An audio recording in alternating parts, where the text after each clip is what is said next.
भूतिया किस्सों में आपका स्वागत है। चलिए सुनते हैं आज की भूतिया कहानी।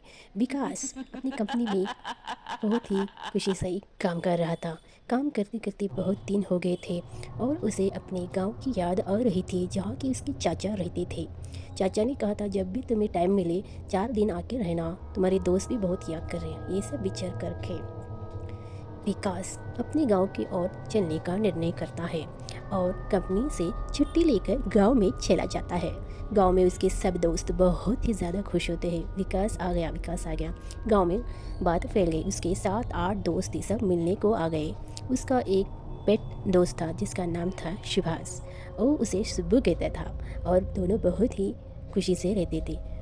जो 7-8 दोस्त थे उसमें से एक दोस्त ने कहा, विकास तुम्हें खाना बहुत पसंद है ना, तो यहाँ पे 30 किलोमीटर दूर एक ढाबा हुआ है जहाँ पे गावरान चिकन बहुत ही अच्छा स्वादिष्ट मिलता है। क्यों ना कल हम सुबह जाके दोपहर को खाना खा के रात को देर करके सब आए, हम जो भी 7-8 दोस्त थे सब मिल के जाके मज़ा करके आते हैं। विकास ने हाँ कर दी।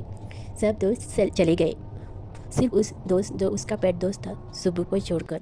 विकास को ख्याल आया, इन सारे लोगों को ले जाने की बजाय क्यों ना मैं और सुब्बू कल जाने के बजाय आज ही दोनों चले जाए, रात का खाना खा के मज़े करके रात को वापस भी आएंगे।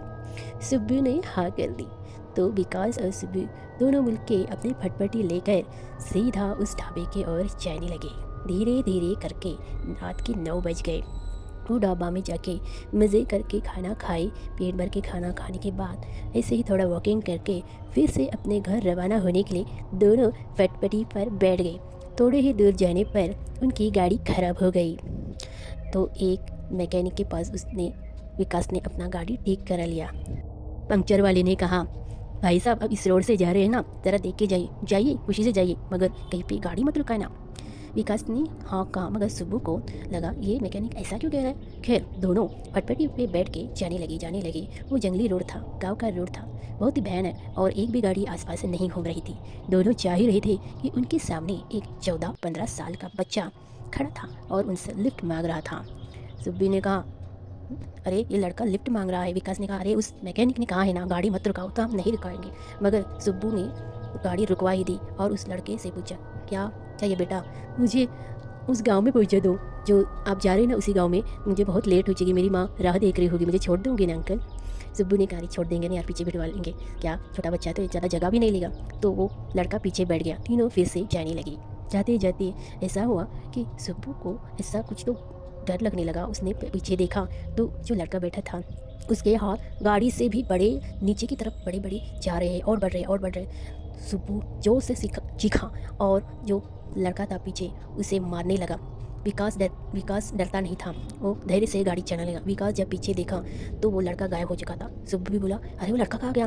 विकास ने बोला, वो सब ठीक है, मगर तू चिल्लाया क्यों, क्या तुमने नहीं देखा उस लड़के के हाथ खुद बहुत ज़्यादा बढ़ गए थे, गाड़ी से भी लंबे हो रहे थे और होते ही जा रहे थे। ये देख के मैं चीखा तो उसने मुझे मारने की कोशिश की और वो गायब हो गया। अच्छा, विकास ने कहा, वो मैकेनिक ठीक कर रहा था, ये रोड अच्छा नहीं है, हमने उसे ऐसे ही क्यों लिफ्ट दे दिया, हमने भूल की, चलो हम आगे को बढ़ते हैं। धैर्य से विकास गाड़ी आगे बढ़ाने लगा।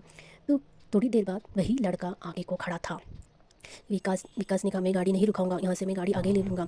तो फिर से वो गाड़ी आगे निकल गई उस लड़के से, मगर वो लड़का उनका पीछा कर रहा था। वो चल तो नहीं रहा था मगर हवा में ही आगे बढ़ रहा था और एक बार तो गाड़ी से भी आगे चला गया था। विकास जोर से गाड़ी आगे बढ़ाता है और एक मंदिर के पास वह गाड़ी रोक देता है और वहाँ का जो सिंदूर है दोनों अपने माथे पे लगा लेते हैं। दोनों अपने माथे पे वो सिंदूर लगा लेते हैं। गांव के लोग वहाँ पे इकट्ठे होते हैं और कहते हैं, क्या वहाँ इतने डरे हुए क्यों हो। विकास ने सब स्टोरी बता दी। तो उनमें से एक आदमी ने बोला, ये रोड ठीक नहीं है, जो लड़का तुम्हें दिखा था वो बहुत लोगों को दिखा है और वह लड़का एक कार एक्सीडेंट में मर गया था और तब से वो सबको दिखता है। तो फटाफट अपने घर चले जाओ। ऐसा कहने पर दोनों अपने घर में जाके सो जाते हैं। कहानी यहीं तक थी। कैसी लगी ज़रूर बताइए। फिर मिलेंगे अगले एपिसोड में।